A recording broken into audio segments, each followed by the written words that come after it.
Приветствую, друзья! Модель Kiwi Ears Ether позиционируется как решение с самым большим планарным излучателем на рынке. Он действительно на 0,8 мм больше, чем у знаменитых 7 Гц Timeless 2 и на целый 1,1 мм, чем у моих любимчиков Thinxum Zoeton Legend. То есть разница, конечно, не фантастическая, но она действительно есть. Ну и над настройкой наушников тут очень хорошо поработали. Сегодня говорим о Kiwi Ears Ether. Поехали! Коробка у модели окрашена в довольно-таки яркие тона, со списком технических характеристик на боковой части и напоминанием про тот самый большой планарный драйвер. В комплекте шла документация, недорогой черный бокс и 3 набора очень простых силиконовых амбушюр.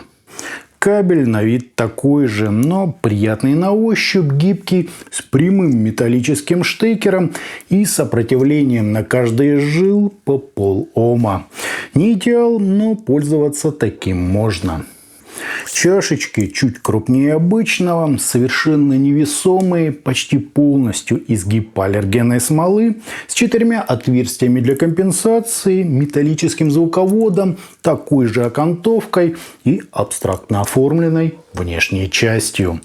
В мое ухо они сели отлично, да и тактильно все высший класс.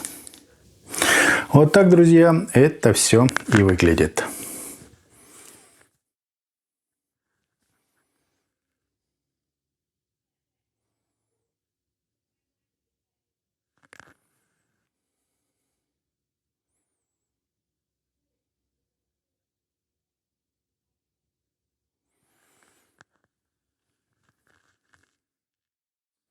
На измерениях у нас очень быстрый импульс, небольшие расхождения между каналами и искажения в пике, достигающие 3,5%, что просто ужасающе много.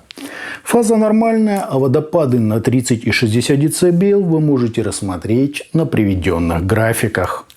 По АЧХ же мы имеем подъем низких частот на 7 дБ с аккуратным таким переходом на середину, чуть более выраженный акцент на области разборчивости, серьезный пик на псевдодетализации и слегка притушенные, но протяженные высокие частоты.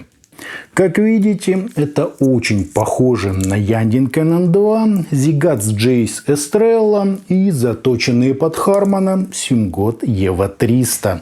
Но разве что пик на 8 кГц чуток выходит за пределы нормы. А так весьма неплохая настройка. На слух же у нас задвинутые, полупустые и чуть отстраненные средние частоты, которые практически обесцвечивают все музыкальное полотно. На их фоне 7 Гц Timeless 2 – это самый сок, объем, нереальная выразительность и супер мелодика. А они, напомню, гораздо спокойнее Zoeton Legend, которые есть сама певучесть и вовлечение. То есть, опять-таки, подача получилась не универсальная, и к ней придется привыкать. К слову, это совсем не сложно. Если не с чем сравнить, то все у модели есть и всего хватает. Вокал, правда, так и остается слегка утоплен в произведении, и есть некоторая недостача в экспрессии и эмоциональной части произведения. Хотя и в этом, как говорится, присутствует свой шарм. А так есть у них и драйв, и легкая аналоговая теплота, и мелодичность, и очень неплохая техническая часть. Из плюсов еще можно отметить явно открытый характер их звучания, очень неплохие атаки, полностью соответствующие планарному драйверу, высокое разрешение, динамику и общую частоту построения аудиальной картины. Для сравнения, Киви-Ears K4 ярче, насыщеннее, чуть агрессивнее и четче, но темнее и без той свойственной всем планарным излучателям особой атмосферы. При этом каких-либо неестественных призвуков я тут не ощущаю, а уклон сделали скорее в сторону нейтральной мониторности. Ну и поскольку это чисто планарные наушники, обязательно нужно учесть мощность вашего источника или внешнего усилительного блока. Я лично рекомендую от 200 мВт на 32 Ома нагрузки, а лучше еще выше. Бас здесь сухой, текстурный, с достаточно четким ударом, но без какой-то запредельной глубины и общего заполнения. Середина тоже сухая и немного оттененная краями диапазона. Прорисовка у нее достойная, неплохое разделение, хватает и воздуха, и выразительности, но с несколько необычным пониманием весомости и тембрального объема. Примерно то же самое было в когда-то популярных наушниках Moondrop Aria. То есть и вес, и объем вроде как ощущаются, и происходит все на фоне общей чистоты и великолепной динамики. Однако эти параметры тут скорее монолитные, то есть без понимания их наполнения и природы. В целом, конечно, очень здорово, но именно в данном нюансе и заключается отличие этой модели от топового сегмента наушников. Если у кого-то возникнет желание их сравнить. Ну и как и в подавляющем большинстве чисто планарных наушников, сцена заметно так уменьшена в глубину, без размаха и особого пространства. Этого более чем хватает, однако на оркестровой и другой мультиинструментальной музыке этот факт, так сказать, дает о себе знать. Зато они прекрасны в рок-музыке, многочисленной электронике, разнообразном металле и некоторых академических произведениях, а также во всем направленном на текстуры, скорость и высокое разрешение. Необычный такой у них получился характер, ближе скорее к уже упомянутым нами Aria или ParaX от Knowledge Zenith, чем к другим планарным наушникам, вышедшим за последнее время. Сам я люблю звук поярче, тембрально богаче, более живой и экспрессивный.